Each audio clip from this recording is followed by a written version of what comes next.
صحت ایجنڈے میں خواتین حضرات، ایک بار پھر آپ سب کو خوش آمدید۔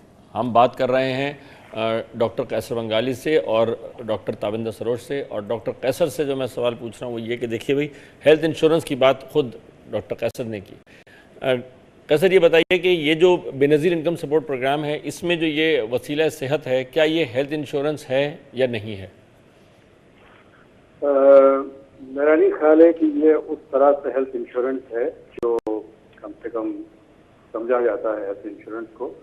2008 میں جب حکومت بنی ہے اور میں بے نظیر انکم سپورٹ پروگرام اس کو ڈیزائن کر رہا تھا، تو میں ایک ہیلتھ ٹاسک فورس بنائی گئی تھی شہناز وزیر علی کی چیئرمین شپ میں، اور میں کو چیئر تھا اس کا۔ اس وقت میں نے کچھ بات شروع کی تھی، اور جو ملک کے بڑے انشورنس کمپنیز ہیں ان کے ہیڈ سے میری ملاقات ہوئی تھی۔ وہ سب نے کہا کہ بالکل وہ کرنے کو تیار ہے اس کو، لیکن دو مسائل تھے۔ ایک تو یہ ہے کہ سب کو ہیلتھ انشورنس نہیں دیا جا سکتا، اتنے وسائل نہیں ہیں ملک کے پاس، اور اس کو مانیٹر کرنا، اس میں فراڈ کو پریونٹ کرنا بہت مشکل ہو جائے گا۔ لیکن کچھ چند چیزوں میں دے سکتے ہیں، جیسے میں نے کہا کینسر ہے، ڈائلسس ہے، اس طرح کی چیزیں جہاں اثاثے دکھ سکتے ہیں لوگوں کو، یا ایکسیڈنٹ ہو گیا کام پہ نہیں جا سکتے، مثلاً ایک رکشے والا تھا، اس کا ایکسیڈنٹ ہو گیا، ٹانگ ٹوٹ گئی، جب تک اس کی ٹانگ ٹھیک نہیں ہوئی وہ واپس رکشہ نہیں چلا سکتا تھا، گھر میں کھانے کو پیسے نہیں تھے۔ تو ان صورت میں، ان حالات میں انشورنس کمپنیز سپورٹ پرووائڈ کریں مخصوص کیسز میں۔ لیکن جو بڑا مسئلہ آیا جو انشورنس کمپنیز نے ریز کیا، انہوں نے کہا کہ اگر ہم دے رہے ہیں اتنا لمیٹڈ انشورنس بھی اگر ہم دے دیں تو سپلائی نہیں ہے، اتنے ہاسپٹلز نہیں ہے، اتنی سروس سینٹرز نہیں ہے، پیشنٹ بہت زیادہ ہو جائیں گے اور ہم دے نہیں پائیں گے۔ تو ہیلتھ انشورنس شروع کرنے سے پہلے یا ہیلتھ انشورنس شروع کرنے کے ساتھ ساتھ اس پہ بھی اقدام کرنے کی ضرورت ہے کہ جو سپلائی آف ہیلتھ سروسز ہیں وہ مناسب کی جائے، اور وہاں ایڈیشنل فنڈنگ کی ضرورت پڑے۔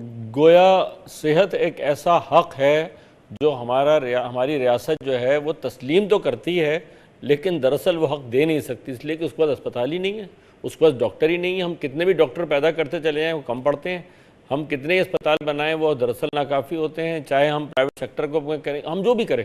اس وقت آپ یہی نظر آ رہا ہے، تو ہم کیا کر رہے ہیں پھر؟ یہ جو ہم نے وسیلہ صحت بنایا، یہ کیا آلٹرنیٹ کیا بناتا ہے؟ لوگوں کو بس پیسے دے کے چھوڑ دیں، خود ہی کریں، جو کیا ہے اس کا آلٹرنیٹ؟ وہ جو بہت شروع میں بات کی تھی نا، اور جو تابندہ نے بھی ایک انٹیگریشن کا لفظ استعمال کیا، جی جب تک انٹیگریٹڈ نہیں ہوگا، ون آف تین، کبھی اس شعبے میں کبھی اس شعبے میں ہم کرتے رہیں گے، تو پھر اس کا نتیجہ ہم نہیں دیکھیں گے مناسب۔ ایک انٹیگریٹڈ پالیسی کی ضرورت ہے جی، اور ول یقیناً چاہیے۔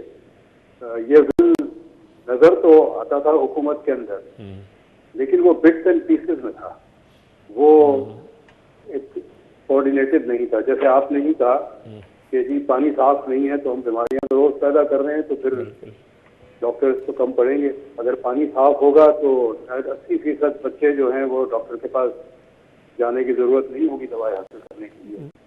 ڈاکٹر تابندہ یہ بتائیے، یہ ضروری ہے کہ ایک انٹیگریٹڈ پالیسی ہو۔ جی ڈاکٹر تابندہ آپ یہ بتائیے، یہ جو ایک گیپ، ایک ڈیفیسٹ نظر آتا ہے اس رائٹ میں جو مانا جاتا ہے اور اس رائٹ میں جو ایکچولی ڈیلیور کیا جاتا ہے، بہت فرق ہے نا۔ ہم کہتے ہیں جی یہ حق ہے آپ کا، لیکن ملے گا نہیں۔ کیوں نہیں ملے گا بھائی؟ دے نہیں سکتے، بس آپ جو کر سکتے ہیں کر لیجئے۔ یہی ہے نا ہماری تو اسٹیٹ کی اپروچ، یہی یہ حکومت ہو یا وہ حکومت ہو، ہم ایک سیاستدان کو دوسرے ہم ایک دوسرے کو لڑاتے رہے ہیں، بڑا اچھا لگتا ہے۔ ہم کہتے ہیں جی میڈیا میں ہم نے بڑا ہاٹ شوز کر لیں، نتائج کچھ نہیں نکل رہا ہے نا۔ صحت میں تو اتنا سینسٹیو معاملہ ہے کہ ہم لڑا بھی نہیں سکتے۔ تو آپ کو کیا لگتا ہے کتنا گیپ ہے؟ پالیٹکس پہ تو ظاہر ہے آپ کی نظر مجھ سے کہیں زیادہ گہری ہے، مگر میں یہ پھر بھی سمجھتی ہوں کہ جو پولیٹیکل ول، جس کو قیصر نے بھی ابھی ریٹریٹ کیا کہ پولیٹیکل ول شو کرنا بہت ضروری ہے، اس میں ہمیں یہ بھی دیکھنا پڑے گا کہ ہمارا معاشرہ کہاں سے آیا۔ بہرحال ایک فیوڈل ایگریکلچرل معاشرہ ہے، بہت ہی اسٹرانگلی پیٹریارکل معاشرہ ہے، جس میں پاور شیئر کرنا جو ہے اور ریسورسز شیئر کرنا وہ بہت مشکل ہے، پرائیورٹیز بہت ڈفرینٹ ہیں.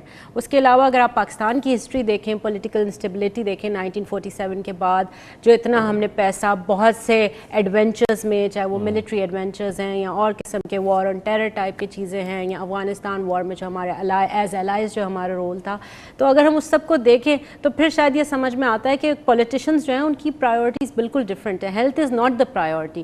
اگر ہم چاہیں اس وقت، اور جیسے کہ کیسے نے بجٹ مینجمنٹ کی بات کی، میں بالکل ان کی یہ بات بھی مانتی ہوں کہ چلیں جو بجٹ ہے اسی کو صحیح طرح سے مینج کر لیا جائے. ابھی ایک ریسنٹ اسٹڈی میں پڑھ رہی تھی جس میں یہ لکھا ہوا تھا کہ 85% جو پاکستان کا ہیلتھ بجٹ ہے وہ ٹرشری کیئر ہاسپٹلس میں جاتا ہے، یعنی کہ شہر کے جو بڑے بڑے ہسپتال ہیں. اور جن بی ایچ یو کا یہ ذکر کر رہے ہیں کیسے دس از اے نیو اسکیم کہ وہ خود آہستہ آہستہ انڈیپینڈنٹ ہو رہے ہیں، ورنہ ان کا حال بھی بہت برا تھا. اور یہ سب ابھی بھی نہیں ہے. ابھی بھی جو ہماری لیٹسٹ ٹیم فیلڈ سے آئی ہے تو ایسے بی ایچ یوز دیکھیں جہاں ڈاکٹر کے پاس بیٹھنے کو کرسی بھی میسر نہیں ہے، تو دوائیاں تو بہت دور کی بات ہے. ایسے بی ایچ یوز بھی ہیں ڈاکٹر ہے ہی نہیں. بالکل. اور لیڈی ڈاکٹر ہونا، کیونکہ ونس اگین ایک ہمارے جو معاشرہ ہے وہاں پر ایک عورت جو ہے وہ ایک میل ڈاکٹر کے پاس جانا پسند نہیں کرتی. وہ گھر پہ بیٹھی رہ جائے گی 10 سال 15 سال اس روگ کو لیے ہوئے، لیکن وہ نہیں جائے گی پردے کی وجہ سے، ریسٹرکشنز کی وجہ سے.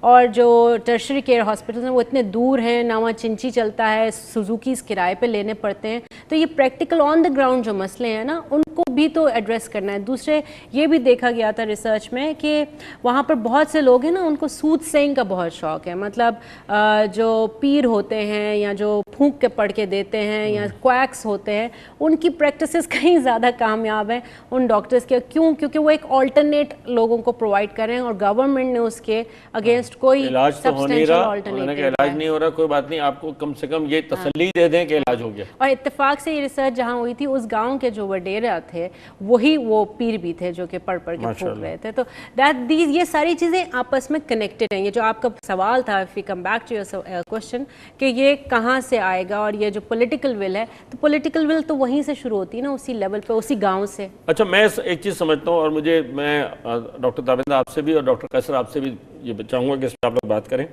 میں سمجھتا ہوں کہ ہمارے یہاں معاشرت، معیشت، ملک کے تمام مسائل، صحت عامہ، ہر چیز کے حوالے سے جو یونٹ ہے وہ ہونا چاہیے ہاؤس ہولڈ.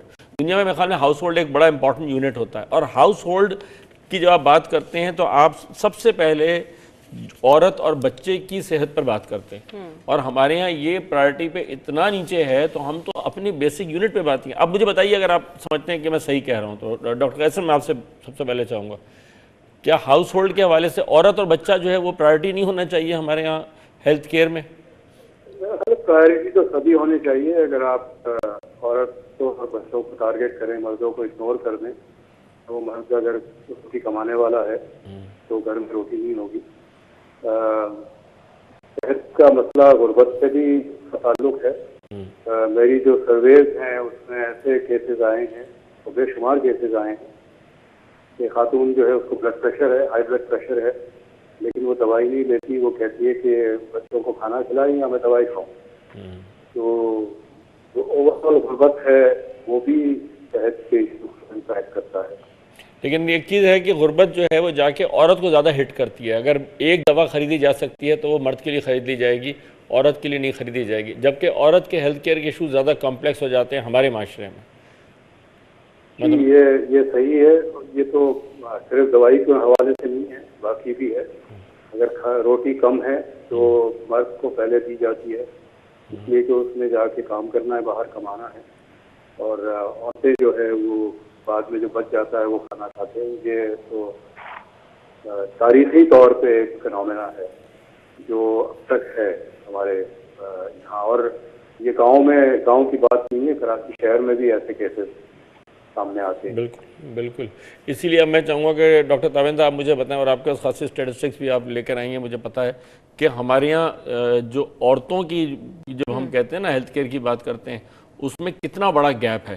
وہ سارے ایشوز جب آپ کہتے ہیں کہ جی مثال کے طور پہ جو میٹرنل ہیلتھ کے ایشوز ہیں یا عورتوں کے جنرل ہیلتھ کے ایشوز تو جیسا قیصر نے کہا بالکل صحیح ہے، مردوں عورتوں بالکل ایکول ہونا چاہیے. لیکن میٹرنل ہیلتھ تو ایک ایسا ایشو ہے جس میں ہمیں خاص طور پہ کام کرنے کی ضرورت ہے نا، اس لیے کہ ظاہر ہے وہ کوئی بیماری تھوڑی ہے، لیکن ہم بنا دیتے ہیں اس کو ایک مسئلہ.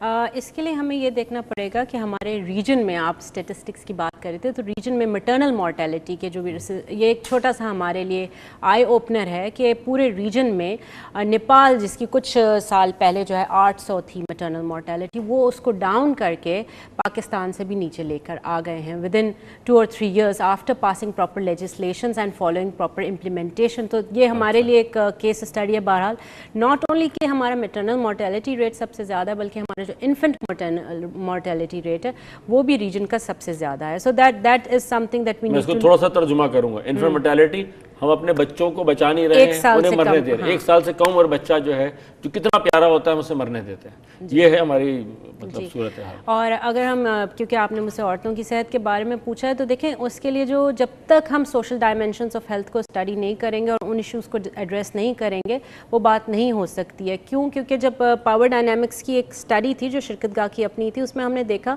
کہ عورتیں تو اس پاور ڈائنامکس کی جو سیڑھی ہے نا، اس کی ابھی سیڑھی پہ قدم بھی نہیں رکھ سکی ہیں. سب سے کم سے ایک کمیونٹی میں، ایک برادری میں، ایک گاؤں میں، ایک ڈسٹرکٹ لیول پر سب سے کم سے کس کا ہوتا ہے؟ عورت کا. اور اگر اس عورت کو بھی ہم آگے دیکھیں تو وہ کون سی عورت ہے جس کا سب سے کم ہوتا ہے؟ وہ جو کہ ایڈولسنٹ گرل ہے، یا وہ جس کی بہت کم عمری میں شادی کر دی گئی ہے. کیوں؟ کیونکہ آج کل جو ہم دیکھ رہے ہیں صحت کو، ہم ایک آئزولیٹڈ شکل میں نہیں دیکھ رہے، ہم کنٹینیوم آف کیئر کی بات کرتے ہیں. یعنی کہ صحت جو ہے پیدائش سے لے کر اس کا جو کنٹینیوم ہے، وہ جو تسلسل ہے، وہ ٹوٹنا نہیں چاہیے بڑھاپے تک یا موت تک. تو ایک لڑکی کی زندگی میں ہم اس کو یعنی کہ as a girl child, as a girl adolescent, as a girl youth, as a young mother, اس کو ہماری کنٹینیوٹی ہمارا سسٹم کس طرح سے دے رہا ہے. ایک لڑکی جس کا جسم ابھی اس قابل ہی نہیں ہے کہ وہ ماں بن سکے، وہ پریگننسی بیئر کر سکے، نہ اس کا نیوٹریشنل سٹیٹس ایسا ہے، نہ اس کو مینٹلی یا سائیکولوجیکلی آؤٹلیٹس ملے، نہ وہ سوشلی کیپیبل ہے، اس کی ہم شادی کر دیتے ہیں. شادی کے بعد اس کے بچے ہوتے ہیں اور پھر اس کی صحت جو ہے وہ خراب سے خراب تر ہوتی چلی جاتی ہے. نیشنل ڈائنامکس ہیلتھ کے بہت بڑا لفظ ہے. خواتین حضرات، مجھے نہیں معلوم کہ ہمارے سیاستدانوں میں سے کتنے لوگ ہیں جو اس لفظ کو سمجھ پائیں، اس فریز کو سمجھ پائیں. اور یہ میں بریک پہ جا رہا ہوں، بریک سے واپس آؤں گا اور میں قیصر صاحب سے جاننا چاہوں گا کہ وہ جو انہوں نے سب سے پہلے ایک بات کہی تھی کہ جناب کوئی نیشنل ڈیبیٹ نہیں پائی جاتی. کیا سیاسی جماعتوں کے اندر کوئی ڈیبیٹ پائی جاتی ہے، چاہے وہ سیاسی جماعتوں کی مائنورٹی کر رہی ہو، کہ بھائی ہم اپنے لوگوں کو ایجوکیٹ تو کریں کہ وہ جو نیشنل ڈائنامکس ہیں ایجوکیشن کی، ہیلتھ کی، بہت جو ایشوز ہیں سوشل ایشوز، اس پہ کہیں کوئی بات ہو رہی ہے؟ کیا بات ہو رہی ہے؟ نہیں ہو رہی؟ کیوں نہیں ہو رہی؟ بریک لیتے ہیں خاتون حضرات، واپس آتے ہیں اور سمجھنے کی کوشش کرتے ہیں یہیں پر صحت ایجنڈے میں.